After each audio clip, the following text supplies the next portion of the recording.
Catherine Bernardo, ibinunyag ang top 3 celebrity na wish niyang makatrabaho. Sino-sino kayang kapamilya actor ito? Ang kanyang pahayag, alamin.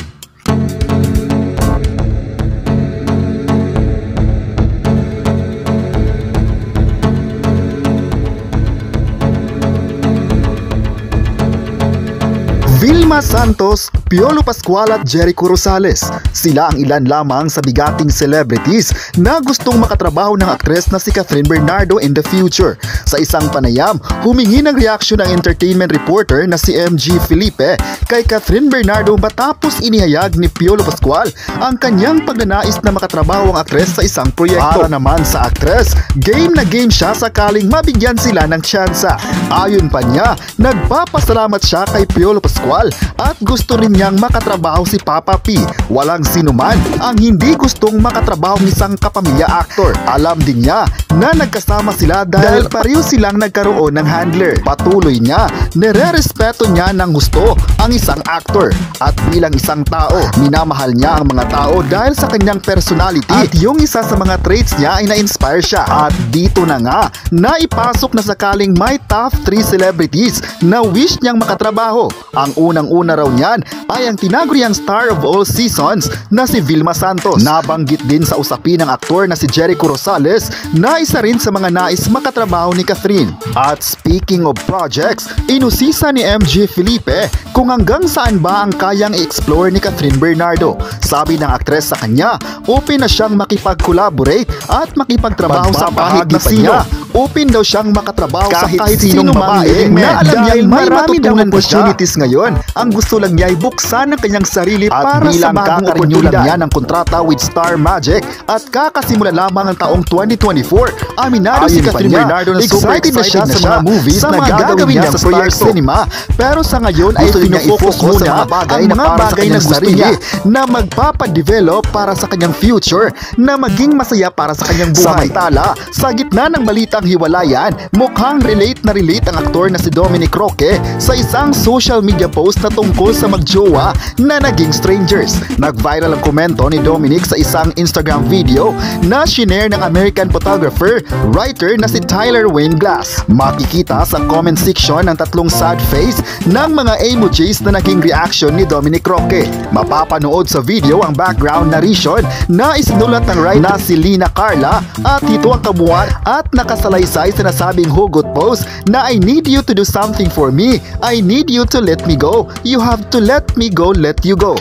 Wala namang idinitali ang aktor patungkol sa nasabing hugot video pero maraming netizens ang tila nakiramay sa pinagdadaanan niya ngayon. Ayon sa sources ng binansagang King of Talk na si Boy Abunda, tila sinusubukan pang ayusin ng dalawa ang kanilang relasyon kahit ibinalik na ni Pia Alonso ang engagement ring kay Dominic Roque. Maliban kay Tito Boy, isa rin sa mga nagkumpirma na hiwalay na sina Pia at Dominic Roque ay ang talent manager at vlogger na si Uji Diaz. Hanggang ngayon, hindi pa rin naglalabas ng pahayag ang dating mag-couple tungkol sa kanilang breakup. Samantala, ibinandira ng aktres na si Sue Ramirez ang kanyang pakikiramay sa namayapang ABS-CBN Dreamscape Entertainment head na si Dio Endrinal. Maliban sa mga pasasalamat, ikinuwento rin ni Sue Ramirez ang malaking naitulong sa kanya ng ABS-CBN executive sa kanyang matagumpay na karera. Mensahe niya, nagpapasalamat siya sa pagkakataon at tiwala na ipinagkaloob niya sa kanya. Hindi pa rin daw makakalimutan ng lahat ng mga kabutihan at habang buhay niyang ikwento ang mga magandang alaala ni Sir Dio Endrinal. Kasunod niyan, shinare din ng actress ang screenshot ng maikling conversation nila ni Dio matapos niya makuha ang role bilang si Lexi Lucero sa drama series na The Broken Marriage Vow. Mababasa na nagpaabot sa kanya ng congratulatory message si Dio at tiniyak pa niya kay Sue Ramirez na nandyan lang siya para alalayan ng aktres. Ayon sa caption ng kapamilya star, si Dio ang dahilan na nabago ang takbo ng kanyang buhay. Noong February 3, nang sumakabilang buhay si Dio Endrinal sa edad na 60. Ang kanyang anak na si PG Endrinal ang mismo nagkumpirma sa malungkot na balita. Ibinurol ang kanyang labi sa Heritage Park sa Taguig at ang inurnment ay naganap noong February 8. Sa kabilang banda naman, aliw na aliw ang talent manager na si OG Diaz sa natuklasan niya sa celebrity couple na sina Julia Barito at Gerald Anderson. Sa kanyang latest episode ng Showbiz Update ay pinuri niya ang dalawa dahil sa kabila ng mga ibinabalita nila ukol sa celebrity couple ay hindi ito nagtatanim ng sama ng loob.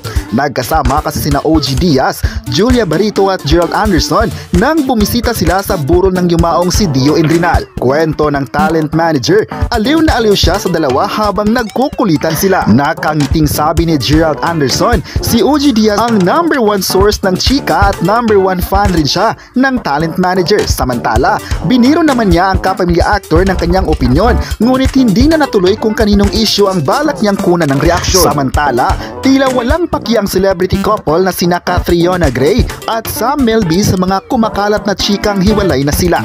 Marami kasi ang nag-iisip na break na ang engaged couple dahil may pagkakataong hindi raw suot ng Miss Universe 2018 ang kanyang engagement ring at hindi na raw sila nagpo-post ni Sam Melby ng pictures together sa social media.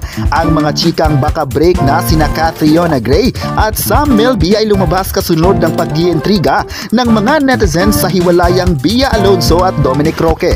Sa kabila ng pang-iintriga ay marami naman sa mga netizens ang nakahinga ng maluwag ng mag-upload ang beauty queen sa Instagram kung saan nakatag ang aktor. Pero ngayon ay talagang kumpirmadong walang hiwalayang nagaganap sa pagitan ni Catriona Gray at Sam Melby matapos mag-post si John Prats ng kanilang larawan kasama ang asawang si Isabel Oli.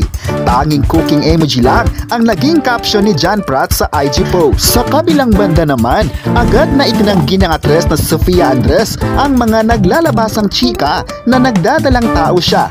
Kamakailan ay nagtungo sa Bangkok, Thailand ang aktres kasama si Sara Labati para dumalo sa event ng isang beauty brand. Makikitang ibinandera ni Sofia Andres ang mga larawan na kuha sa naturang event kung saan nakasama niya sina South Korean actress Lee Song Kyung at sa isang larawan nilang tatlo ni Win at Sara mapapansin na tila may baby bump siya. Kaya naman ay inintriga ang aktres kung may paparating na nga bang kapatid ang anak nila na ni Daniel Miranda na si Zoe. Paglilinaw ni Sofia Andres, hindi daw siya buntis. Marami naman sa mga netizens ang agad na sinusuportahan ang pahayag ng aktres. Samantala, inamin ng singer-actor na si Mark Bautista na nasa punto na siya ng kanyang buhay na nais na niyang magkaroon ng sariling pamilya. Sa kanyang panayam kay Karen Davila na mapapanood sa YouTube channel ng huli ay napag-usapan nila kung kumusta na nga bang buhay ng singer. Pag-amin ni Mark Bautista sa edad niyang 40 ay never pa niyang na-experience ang magkaroon ng relasyon sa babae. Pero sa kabila nito ay sinabi naman niyang open siya sa possibility na magka-girlfriend. Aware naman ang lahat na inamin na noon ng singer-actor ang pagiging bisexual nang ilabas niya ang librong Beyond the Mark noong January 2018 na naging controversial noon dahil sa kanyang mga pasabog. Kayo, ano ang masabi nyo na nagbigay ng pahayag si Kathryn Bernardo tungkol sa mga kapamilya stars na gustong makatrabaho niya? I-comment na kung nagustuhan nyo ba ito at huwag kalimutang isubscribe ang ating YouTube channel.